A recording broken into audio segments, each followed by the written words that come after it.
بسم اللہ الرحمن الرحیم۔ السلام علیکم، میں منیر شاکر۔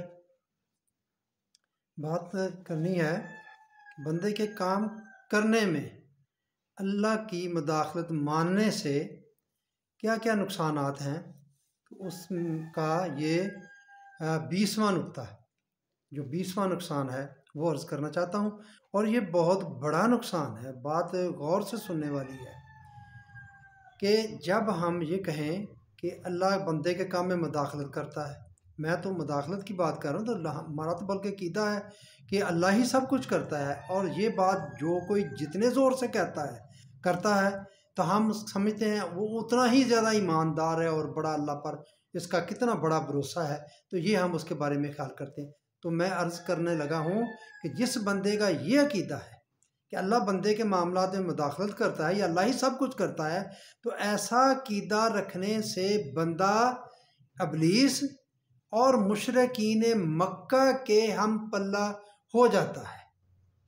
دیکھا میرے بھائی، ابلیس کا کیا عقیدہ ہے؟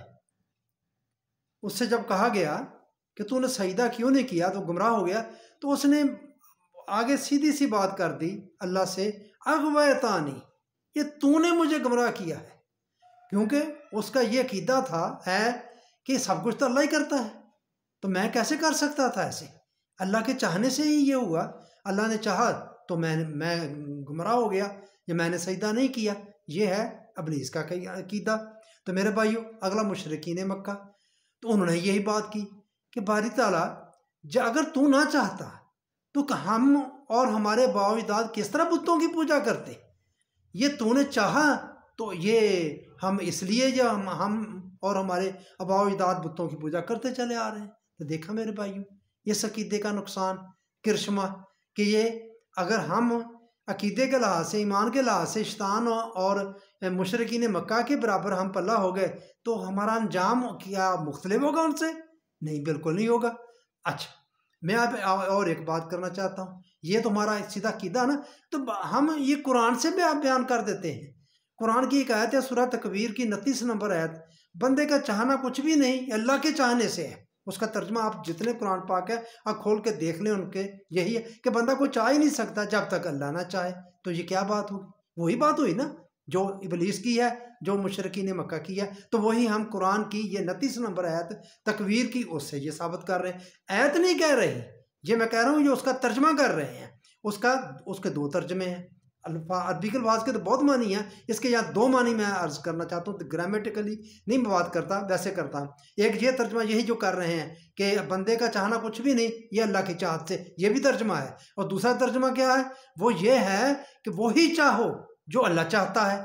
اب آپ فیصلہ کر لیں کہ آپ نے کون سا ترجمہ لینا ہے۔ اگر آپ کہیں گے کہ بندہ کچھ بھی نہیں چاہ سکتا اللہ کے چاہنے سے، تو یہ ترجمہ بھی ٹھیک ہے، مگر اس سے قرآن کی ساری تعلیمات کی نفی ہو جاتی ہے، اور آپ کا عقیدہ ابلیس اور مشرکین مکہ کے برابر ہو جاتا ہے۔ اور اگر آپ کہتے ہیں کہ وہی چاہو جو اللہ چاہتا ہے، تو یہ عین قرآن کی تعلیمات کے مطابق ہے۔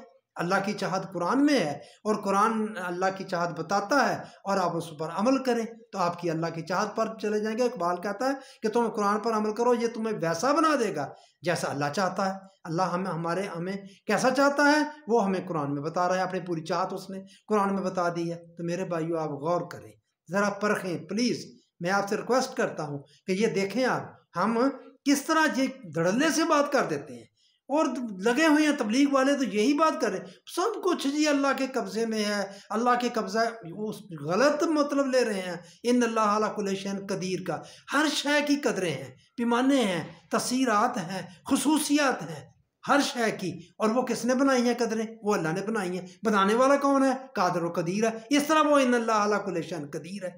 تو میرے بھائیوں، اس بات کو سمجھنے کی کوشش کریں۔